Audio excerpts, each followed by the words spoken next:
everybody. So we are now at Money 2020 in Amsterdam, and we are here with Dr. Lisa Cameron, who is a member of Parliament of House of Commons, and she is now involved in the new project ERA on the first in the UK digital stelling. Nice to meet you here, Lisa. Thank you so much. It's been lovely to speak with you. So you have such a versatile background. You are a doctor in the past, and now you're involved in the different parliament groups. You are the chair of all parliamentary group on cryptocurrency. So can you tell us how did you get involved into it? When did you discover cryptocurrencies, and what did excite you to join this industry? Well, I mean, we have a family interest. My husband, he has a background in coding, and he's very interested in this field. But in terms of the parliamentary involvement, I felt that, this sector is charging ahead and it's going to be a key part of the future, and yet we weren't really speaking about it in the House of Commons. There were very few debates, few questions raised, and it was almost as if our constituents and people around the globe were charging ahead and we had to catch up. So I formed the all-party parliamentary group for crypto and digital assets, and the interest has been phenomenal from all parts of the Parliament, the House of Commons, the House of Lords, and we now have a programme of events for the year ahead to upskill ourselves in the sector and to make sure that when regulatory decisions are made, those can be informed decisions based upon evidence-based practice. Yes, it's interesting. So when was this group formed, and how many members are there now?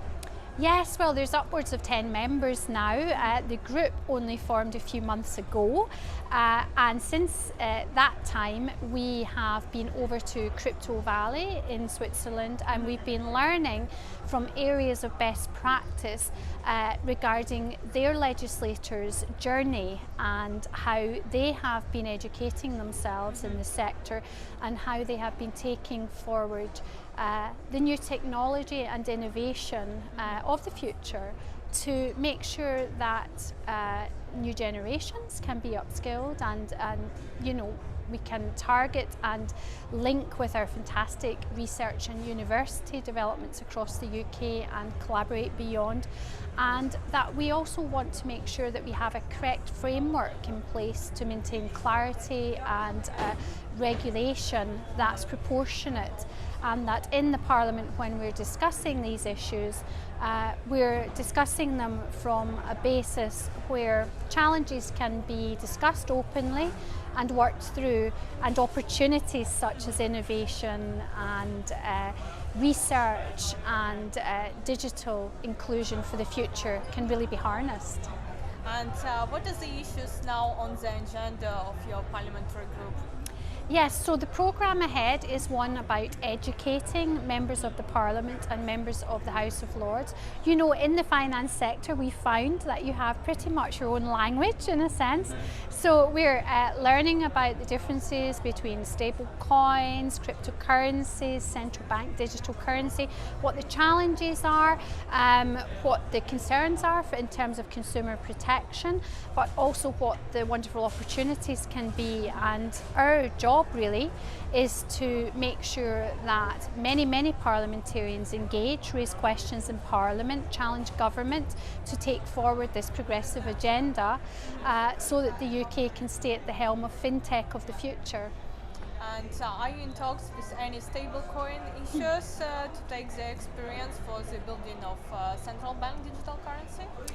Well, I mean, interestingly, what we're going to be doing over the next few months is, and I announced it today at Money 2020, is our first inquiry report for the group. So we will be looking at a chapter on cryptocurrency, a chapter on central bank digital currency stable coins. We're going to be looking at digital inclusion in finance for the future, and then the overall vision for UK say in terms of taking this sector forward for the future.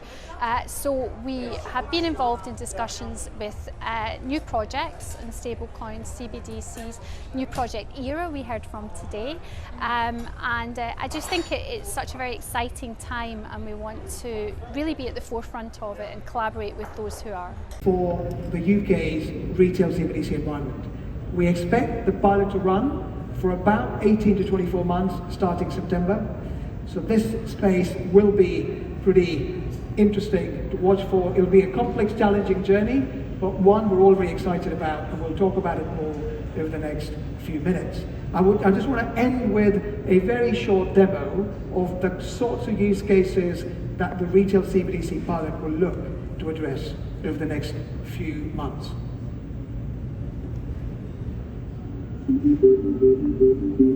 The world around us is changing rapidly. So this pilot project is for the next 2 years. So Yes. how will it work? Is it more like a research group, and then you will present it to Central Bank of UK, or how will it work? Well, the Project New Era is quite separate from the all-party parliamentary group, so it will conduct its work, which is really a pilot to see how this could operate. And they're looking at taking that forward over a timeline of 2 years. And in terms of our cross-party group, which is made up of members of Parliament and members of the House of Lords, we're going to be kept updated regularly from the project.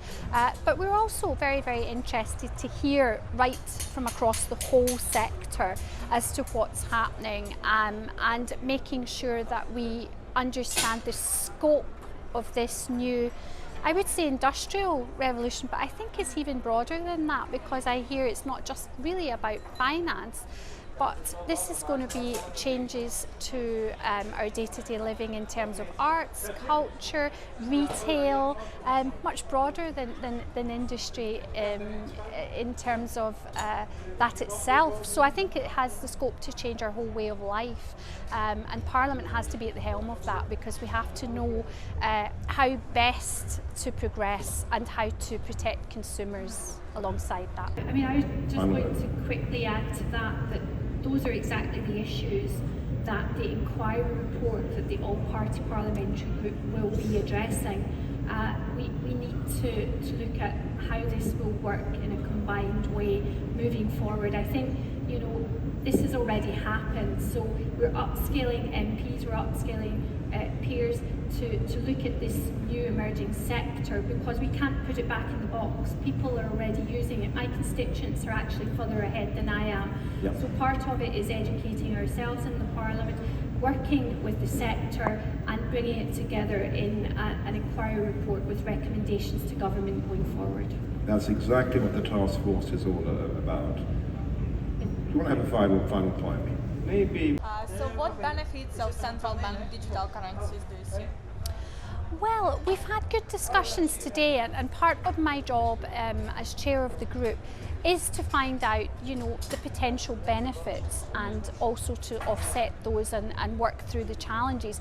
So some of the benefits we've spoken about today, and we've been learning from the sector too, because this is very much a learning experience for parliamentarians to harness the best knowledge in the sector, is the importance of inclusion for those people who may be marginalised from the finance sector, which is the traditional finance sector. Members of the Parliament are so concerned that banks are closing across the United Kingdom, so it's very difficult in some areas, particularly rural areas, for people to get to a local bank anymore. So these initiatives whereby the currency could become digital in the future has the potential to reach out to our communities, which perhaps feel a bit disenfranchised now, and also sectors like those with disabilities who perhaps find that their mobility is limited and they can't get to traditional banking services anymore as easily as they could in the past. I don't think it will replace cash. I think it has to be seen as part of the realm of services that would be available. The other thing we've been speaking about, which I find fascinating, is we do a lot of work in the Parliament on United Kingdom aid. trying to make sure it gets to the recipient, those that are the most vulnerable, so that we don't leave people behind. And there's been a lot of concern that perhaps aid doesn't get to the most vulnerable. So I understand that through the blockchain and through emerging technologies that it might be possible to actually make sure that women and girls, for instance, in countries where perhaps they don't traditionally have access to finance, can then be the key participants who access our UK aid money. Might be for microfinance developments, it might be for traditional day-to-day living support that's needed. But the UK consumer and the UK resident is very, very concerned and wants UK aid money to go to the most vulnerable people across the world. So I think this technology can also help. Yeah, that's one of the best benefits of blockchains, that everything is transparent and a lot of charity organizations starting using it, and as well different NGOs. Yes. And do you already have some discussions on which blockchain will this digital stallion be issued?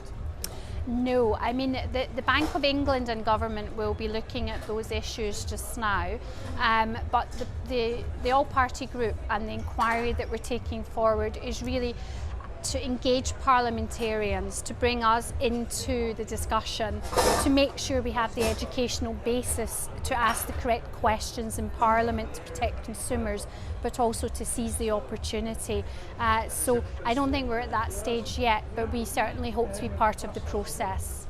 And there are a lot of concerns about violation of privacy of the users if they start using CBDCs, because everything can be easily tracked, all the spends of the citizens.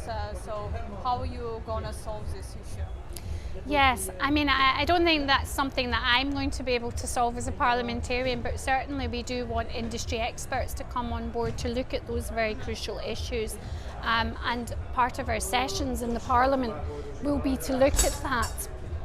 Privacy, GDPR, all of those issues. They're key concerns for our consumers in the United Kingdom, and those are going to be very pivotal issues for our report.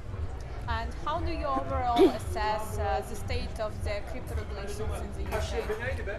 Well, in terms of regulation, we've been now out to Switzerland. We're looking at areas of best practice internationally. We want to see a bespoke system for the UK going forward. But underpinning that will be our evidence base, and that will be from best practice elsewhere, but it will have to be a bespoke fit for the United Kingdom.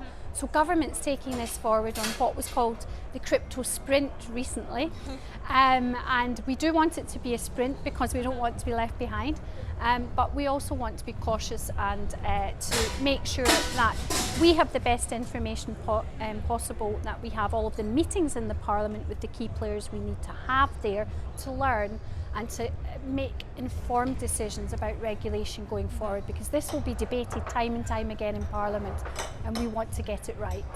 Yeah, hopefully it will be beneficial for both private crypto companies and the government too. Absolutely.